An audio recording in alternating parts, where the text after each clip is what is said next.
Before we start, please don't forget to like and subscribe. The backyard lights cast a soft golden glow over the patio, laughter clinking against the sound of ice and glasses, when everything stopped, like someone had pulled the plug on the evening. Jenna stood near the fire pit, wine glass in hand, her voice louder than necessary. You and my sister should totally sleep together. Seriously, you'd be perfect. You're both so boring. She let out a shrill laugh, tipping her glass back, proud of the joke no one else found funny. A stunned silence blanketed the yard. Her sister, Lily, standing right next to me, visibly flinched. What the hell did you just say? I asked, sharp, not even trying to disguise the bite in my voice. Lily's mouth was hanging open. Jenna, are you drunk or just cruel? Jenna blinked, clearly surprised that her joke didn't land. Oh, come on, lighten up. It's just a joke. That's not a joke, I said, stepping forward. That's you trying to humiliate us. In front of our friends. Jared and Elise, our neighbors, shifted uncomfortably near the outdoor bar. Elise glanced at the ground, suddenly fascinated by her shoes. Jenna rolled her eyes. You know what's boring? This. You being so uptight all the time. You're like a soggy napkin. Wow, I muttered. That's what we're doing tonight. Public insults now? You're the one who can't take a joke, she said, smiling like this was all entertainment. Are you hearing yourself? Lily snapped. You just implied I should sleep with your husband. Do you even care how that makes us feel? Jenna scoffed. Relax, Lil. It's not like he'd actually go for it. Trust me, he's too square. I could feel my jaw tightening. Keep talking, Jenna. Really, let's see how far you want to take this. Oh, please, she sneered, sloshing wine as she gestured. You're both acting like I exposed some deep secret. It was funny. Everyone laughs at roast-style jokes. This wasn't a roast, I said flatly. This was sabotage. And maybe you're drunk, but even drunk people show who they really are. Her eyes narrowed. Don't lecture me. You think you're some saint? Maybe I'm tired of walking on eggshells with you all the time. You take everything too seriously. Because I do take our marriage seriously, I shot back. More than you apparently do. Lily turned to me. I think I'm gonna go. This is too much. No, Jenna said, pointing her glass lazily in Lily's direction. You're not running off like a little victim. You should be thanking me. Maybe now Adam will finally look at you like a real woman. Lily's face went pale. That's disgusting. I stepped between them. Okay, that's enough. Jenna laughed, but it was hollow. The kind of laugh people give when they've already lost. I'm done talking to you while you're like this, I said quietly. Enjoy the party. She raised her glass toward me. Don't forget to say goodnight to your new soulmate. That's when I walked away, through the string lights, past our shocked guests, heart pounding in my chest like a war drum. I wasn't even embarrassed. I was something worse. I was awake. I'm Adam, software consultant by day, weekend grill master by tradition, and until about 10 minutes ago, the guy who thought he had a reasonably stable marriage. The kind with shared Netflix passwords and coordinated holiday cards. We'd been married 6 years. Jenna, marketing executive, clever, sharp-tongued. And tonight, she burned down the comfort of all of that with one drunken punchline. I'd built my life on routine. Wake up at 6:30, hit the gym, prep Lily's taxes when she asked, clean the gutters by Memorial Day. Ordinary. Uncomplicated. Until now. Because after what Jenna just said in front of everyone, nothing about this feels uncomplicated anymore. And if you think that was the worst thing she could say, you haven't seen anything yet. The next morning, sunlight poured through the kitchen's big windows like it hadn't witnessed what happened the night before. Jenna was standing barefoot by the coffee machine, hair tied in a messy bun, scrolling her phone like it was just another Saturday. I watched her for a second before speaking. The words tasted sharp in my mouth. So, we're just pretending last night didn't happen? She looked up, blinking slow, then smiled. Way too casual. Good morning to you too. Jenna, I said, folding my arms. What you said about me and Lily in front of everyone. How exactly do you want to walk that back? She chuckled softly, like I'd asked her if she'd left the oven on. Oh, that? Come on, Adam. It was a joke. People were drinking. Nobody took it seriously. I did, I said. Lily did. She rolled her eyes, setting her phone down on the counter. You're being dramatic. You both are. You know Lily's always been a little sensitive. I took a breath, trying to stay calm. You humiliated your sister. You humiliated me. And the fact that you're not even a little sorry? That's the part one can't wrap my head around. She tilted her head and leaned against the counter, arms crossed. Why should I be sorry for making people laugh? You should try it sometime. Lighten up. That wasn't funny, I said flatly. It was cruel. What if someone said that to you? What if I'd said you and your boss should hook up, because you're both loud and exhausting? Her face changed then. Just a flicker. Her mouth tightened before she recovered. You wouldn't say that. No, I wouldn't, I replied. Because I respect you. Or at least I used to. She straightened up. Don't turn this into some self-righteous crusade, Adam. You're not a victim. I stared at her. I don't need to be a victim. I just need to be married to someone who doesn't make sex jokes about her sister and her husband in front of friends. It wasn't about sex, she snapped, now defensive. It was about how you two are so stiff. It was sarcasm. God, why is everyone acting like I pulled a knife? I shook my head slowly. No, you didn't pull a knife. You lit a match. And you keep pretending the fire doesn't exist. Jenna stared at me for a long moment. Then, without another word, she grabbed her coffee and walked to the dining room like I hadn't just peeled the wallpaper off our marriage. I didn't follow. Instead, I leaned against the fridge, staring at the spot where she'd just stood. My heart wasn't pounding with anger. It was pounding with clarity. She didn't just cross a line last night. She made sure I saw her do it, then laughed when I flinched. And maybe, just maybe, she thought I wouldn't do anything about it. The smell of espresso and roasted beans hit me the moment I stepped into the cafe. It was the kind of place where students sprawled across armchairs with laptops, and indie music murmured over the speakers. Near the back, by a window framed in ivy, Lily sat stirring her coffee, already looking like she'd been turning this moment over in her mind for hours.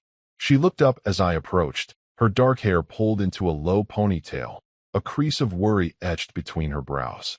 No smile. No pretense. I sat across from her. Hey, I said quietly. Her eyes locked on mine. Did she even apologize to you? I shook my head. She laughed, said we were both overreacting. Lily let out a sharp breath through her nose. Of course she did. For a few seconds, we just sat there, the silence thick with everything that hadn't been said yet. Finally, I broke it. I wanted to check on you. Last night wasn't just awkward. It was vicious. Yeah, she said, her voice flat. When someone jokes that you and your brother-in-law should sleep together because you're both boring, that's not a punchline. That's a warning shot. I tilted my cup, watching the swirl of cream. She wanted to get a reaction. She always does. Well, congratulations to her, Lily muttered. She got one. I looked at her for a moment.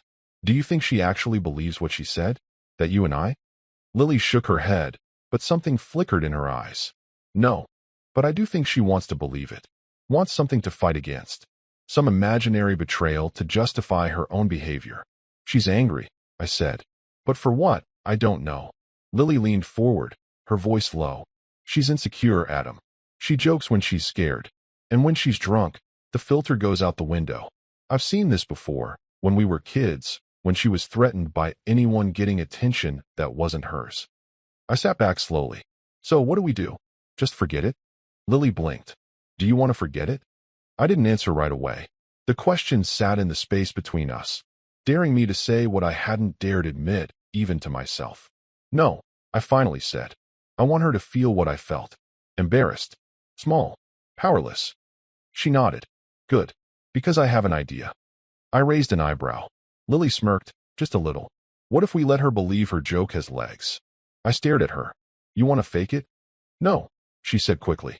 Not actually do anything. Just act a little closer. A little warmer.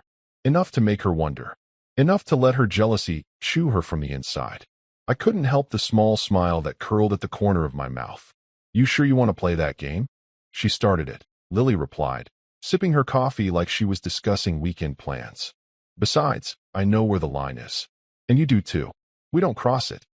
So, we let her paranoia do the work, I said slowly. Let her think something's shifting. It already has, she said. Might as well let her see it. The idea danced in my mind like smoke. Dangerous. Delicious. Cruel in a way that felt justified. But Lily, I said, my tone turning serious. If we do this, we stay honest with each other. We don't fake anything that might confuse us. Her expression softened. Agreed. No blurred lines. Just a little theater. I raised my cup slightly. to controlled chaos. Then, she clinked hers against mine, to making Jenna squirm. And for the first time in days, I felt something that wasn't bitterness. I felt control. Jenna's parents lived in a wide, ivy-wrapped colonial house just outside of Portland. Picture perfect, just like the woman who used to stand beside me at these family brunches, all smiles and charm. Not today. We pulled up at noon. Lily met me in the driveway. She wore a soft green dress and a subtle gold bracelet I'd never seen her wear before. Her smile was composed, but I saw the flicker of nerves beneath. "You ready?" I asked quietly. Lily's eyes met mine. "I've been ready since she opened her mouth last week." I nodded once. "Let's keep it light. Warm, but not too warm." "Understood," she said. Then she linked her arm through mine like it was the most natural thing in the world.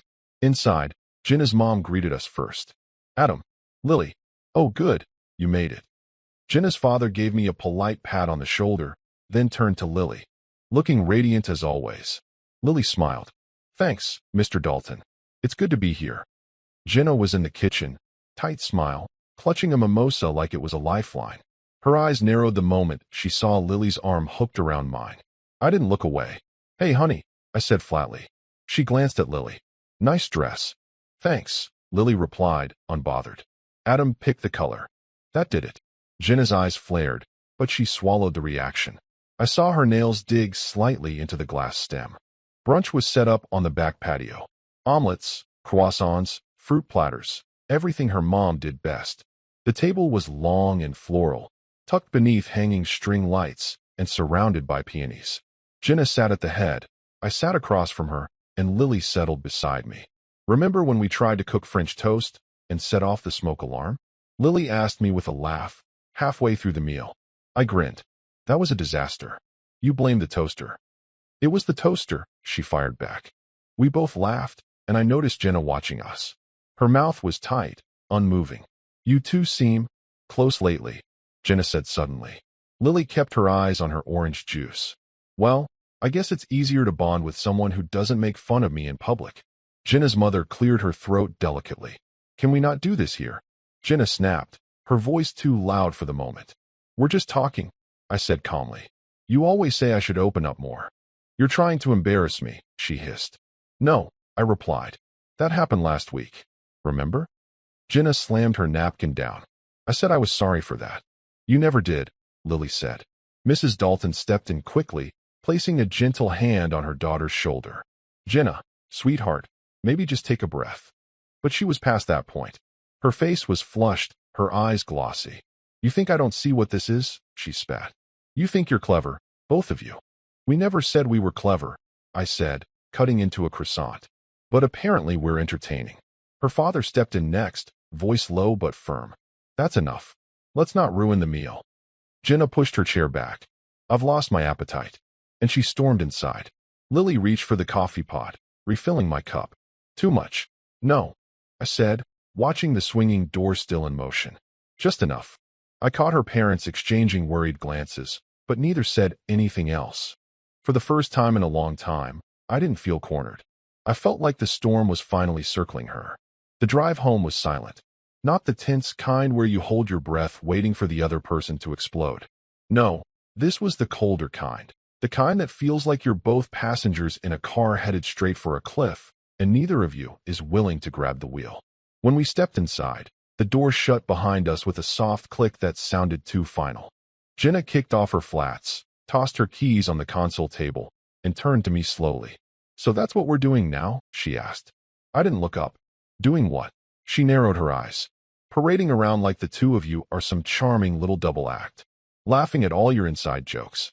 Ignoring me in my parents' house." I slid off my jacket, draped it neatly over the arm of the couch. "It was just fun, right?" Her jaw clenched. "Don't throw my words back at me." "No, seriously," I said, finally looking at her. "Isn't that what you said last week? It's just a joke." Everyone was laughing.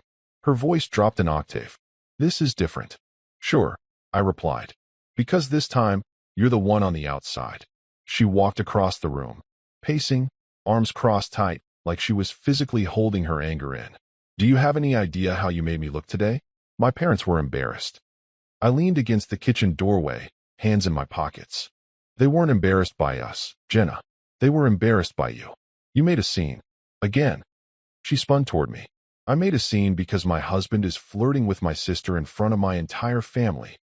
We were talking, I said calmly. Joking. Telling stories. You know, things people do when they enjoy each other's company. You enjoyed it? She snapped. I tilted my head, pretending to consider. Actually, yeah. It was the most relaxed I've felt around your family in years. She flinched like I'd hit her. You're doing this on purpose. I didn't answer. Her eyes scanned me, looking for something, guilt, regret, even anger. But I gave her nothing. Just calm. Just silence. This isn't you, she said, almost whispering. You don't play games. I shrugged. Maybe I've learned. You're trying to punish me. I didn't respond. I just walked over to the living room, sat on the couch, and picked up the remote. Jenna stood frozen for a second, then scoffed bitterly. So this is how it's going to be? Depends, I said without looking up. Are you going to apologize? She laughed, short and joyless. For what? For making one joke too far? No, I said, clicking on the TV. For making your marriage into a performance piece. I heard her exhale, then storm toward the bedroom, slamming the door hard enough to rattle the frame. The TV flickered to life, but I wasn't watching it. I was listening, to the silence she left behind, and to the steady beat of something unfamiliar rising in my chest. Not guilt, not sadness, control. The night had that effortless buzz, cars lining the street, warm lights spilling from open windows, the soft murmur of conversations, and clinking glasses echoing from inside.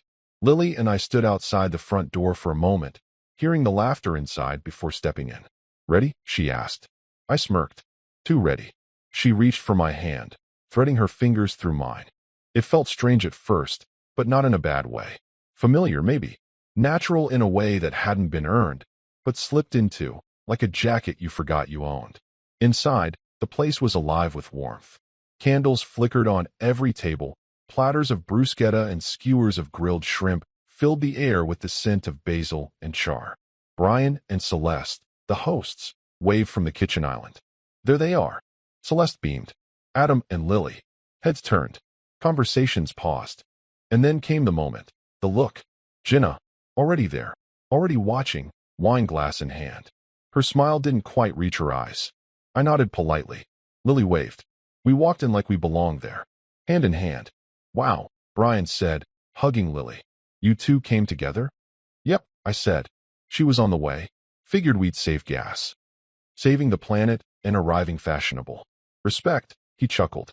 As we mingled, it was like we'd been rehearsing our dynamic for weeks.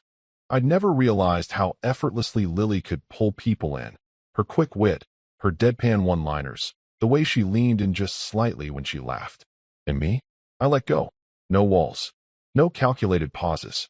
Remember when you got locked out of your apartment in college wearing nothing but your gym shorts? Lily asked, giggling to the group. I laughed. I was trying to get protein powder from the car. You were trying to impress the girl across the hall. Let's be honest, she teased. Okay, fair. The group roared. Even Celeste, who was usually careful around Jenna, leaned in closer. You two are hysterical. Lily and I glanced at each other, smiling like we shared a secret no one else could quite grasp. Jenna, across the room, was silent, watching, her grip on her wine glass tightening. At one point, I leaned closer to Lily to grab a piece of bread and said just loud enough for the group, "We really do make a good pair, huh?" For a split second, no one knew what to say. Then the laughter exploded, half in surprise, half in that awkward social shock kind of way. Even Brian did a double take. Jenna stood up so fast her chair screeched against the hardwood. "Excuse me," she said coldly, placing her glass down with deliberate force. "Suddenly I'm not that hungry." She walked out through the patio doors into the chilly night. No one followed her. Lily looked at me. Was that too much? I shrugged.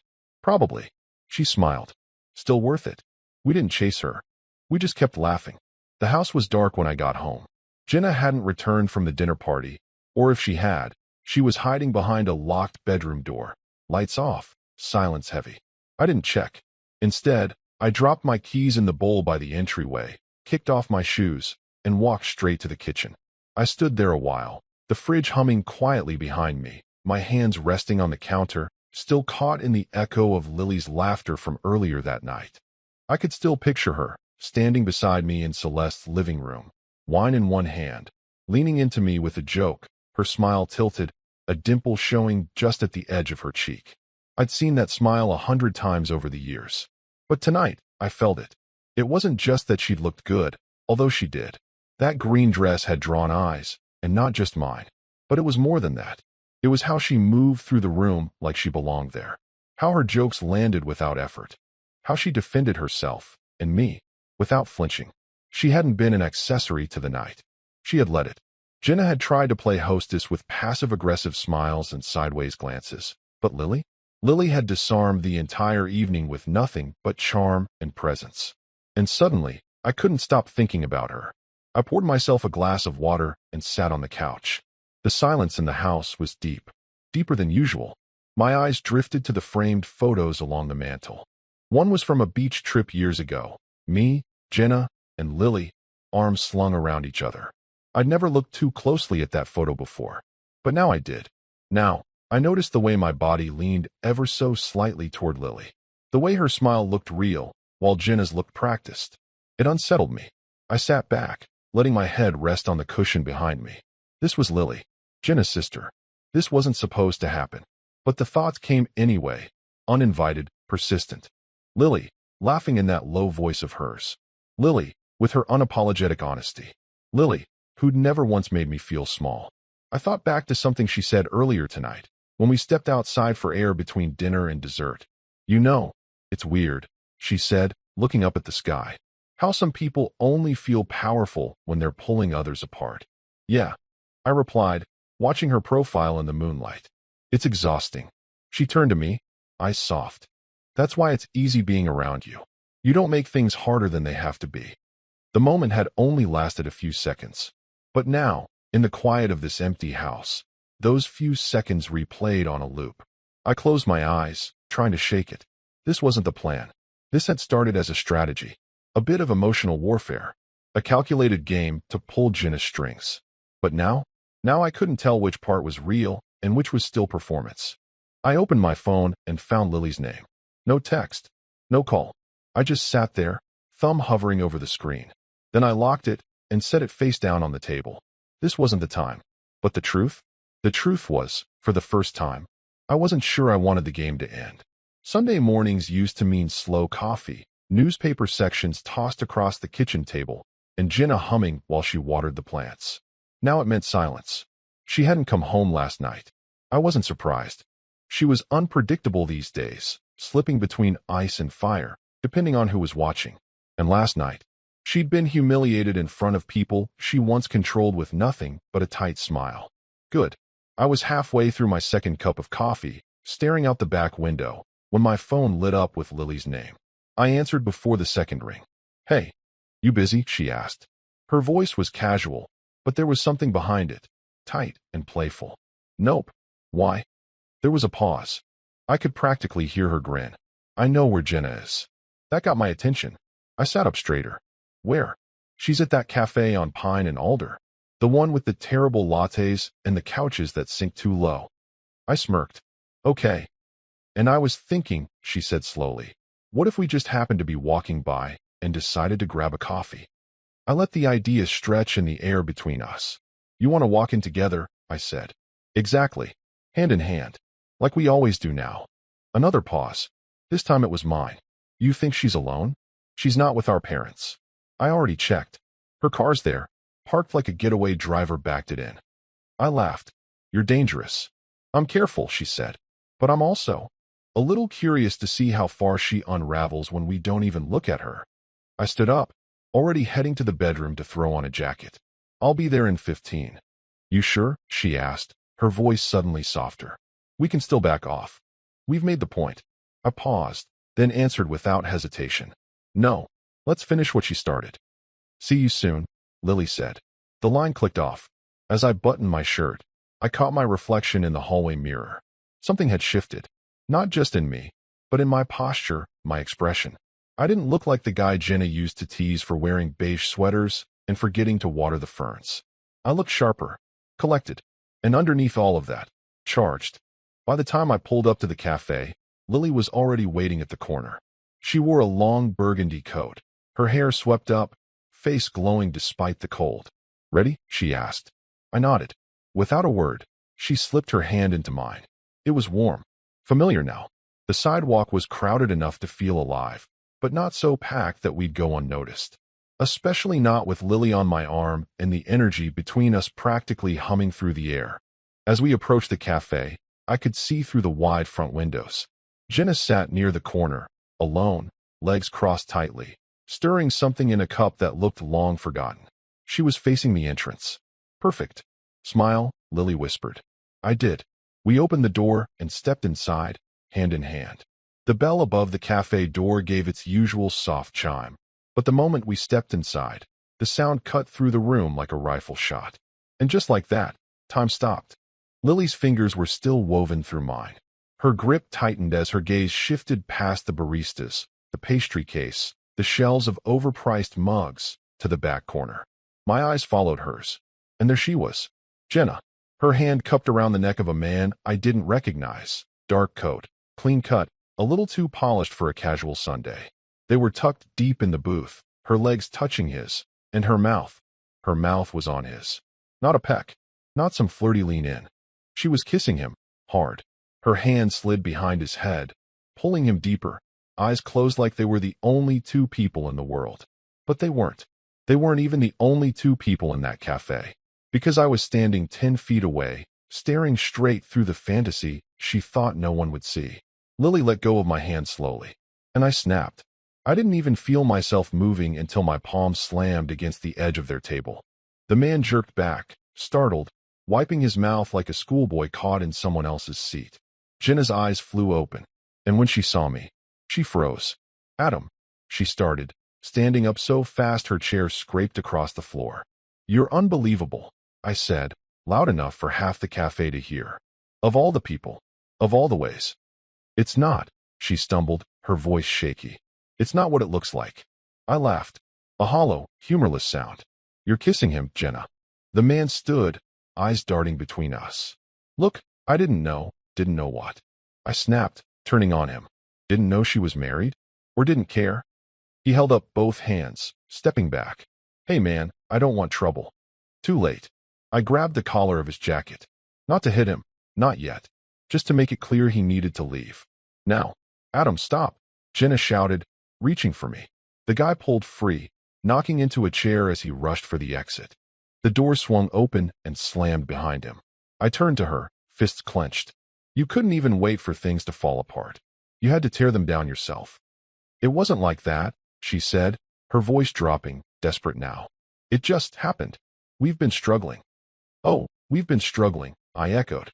"You think this is some mutual meltdown? You dragged us here." She glanced around, noticing the eyes now watching. Conversations had stilled. Coffee spoons paused mid-stir. "You don't get to flip this," I said, my voice low now, but sharper. "You don't get to say we. You mocked me in front of friends. You told your sister and I to try each other out. You started this game. And now you're mad I played it better?" She hissed back, face red. I didn't blink. "You didn't play it better. You just lost louder." She flinched. Lily hadn't moved. She stood at the front, arms crossed, her face unreadable. She didn't interfere. She didn't need to. "I hope it was worth it," I said. "All the lies. The control. The act." Jenna's voice cracked. "I made a mistake." "No," I said, stepping back. "You made a choice." And with that, I turned and walked out of the cafe. Lily followed. Behind us, the quiet buzz of murmured gossip filled the air as the door clicked shut. Jenna was still standing there, alone. The papers came in the mail on a Tuesday. A manila envelope, no ceremony. Just quiet finality sealed between 3 sheets of legal truth. Jenna's name scribbled next to mine. Our lives split down the middle by ink and mutual exhaustion. It didn't feel like victory. It didn't feel like grief either. It just felt done. That weekend, Lily and I didn't talk about the papers. Not directly. Instead, she invited me over to her apartment for dinner. Nothing fancy, just stir-fry and a bottle of wine. But something was different that night. The air felt stiller, quieter, as if something long suspended had finally been allowed to land.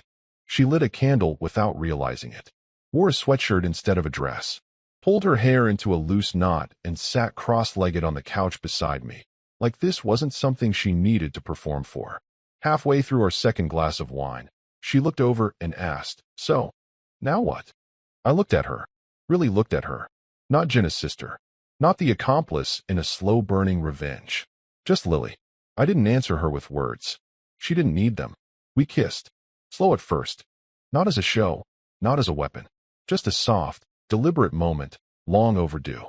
Later, as the city grew quiet around us, we lay tangled in her sheets, the room lit only by the flicker of the candle on her nightstand.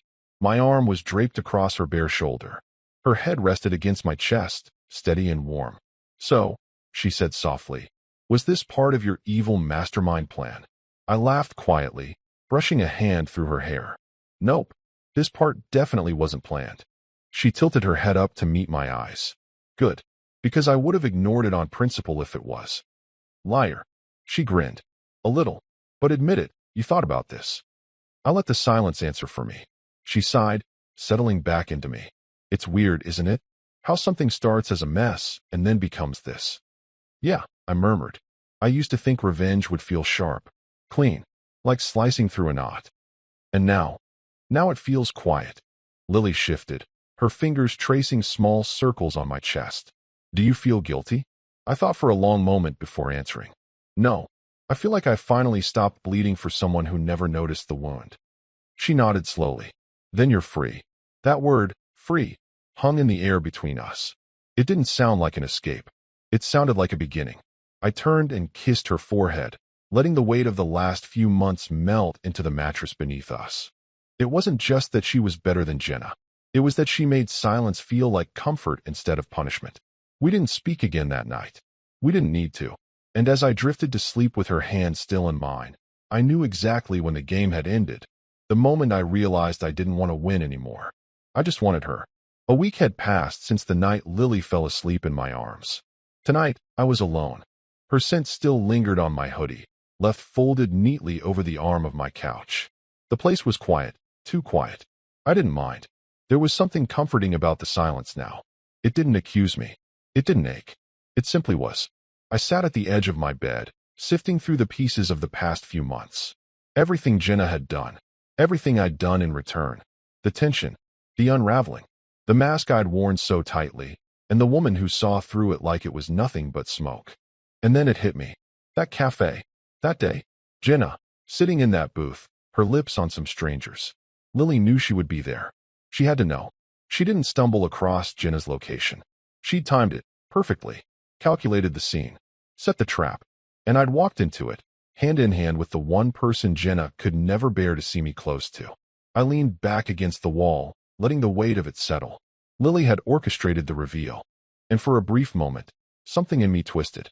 Not with anger, but with something quieter, sadder. She played a card I didn't know she was holding. And I realized. I didn't care. I stood up, crossed the room, and pulled open the drawer where I'd stashed the divorce papers. There they were, cold, flat, final. A few signatures. A date. An end. But that day at the cafe wasn't the beginning of the end. It was the beginning of the truth. Jenna had already chosen betrayal long before that kiss. And Lily? She didn't create the wreckage. She simply pointed me to where it was already burning. I walked to the window and looked out over the quiet street. Portland was still. Cars lined the curb, porch lights flickered. Someone was playing an old jazz record in the building across the way. I thought about Lily's voice that morning. She's at the cafe. The timing, the certainty, it all made sense now. But she never gloated. She never rubbed it in. She simply gave me the moment I needed to stop pretending that Jenna was worth holding on to. And I was grateful. Grateful that someone loved me enough to let the truth hurt a little, to burn away the last bit of illusion I had left. Not all betrayals are created equal. Some are selfish, cruel, and others are surgical, sharp enough to cut you free. That's what Lily had done. She didn't just hold my hand that day. She handed me the scissors. I turned away from the window, grabbed my phone, and opened our message thread. One new text from her, sent 10 minutes ago. "Lily, thinking of you. Let me know if you're home." I smiled, typing back without hesitation. Me, doors unlocked. Because in the end, this wasn't about revenge. It wasn't about winning or proving a point. It was about finding someone who met me in the fire and didn't flinch. And for the first time in a long time, I wasn't looking backward. I was ready to begin again. And that was the end of the story. Lily knew Jenna would be at that cafe with someone else, and still walked in with me, hand in mine, without warning me. She didn't stop it, but she didn't hide it either. So tell me, did she do the right thing? Or was that just another quiet betrayal? Let me know what you think in the comments. And if this story hit you somewhere real, don't forget to like and subscribe for more.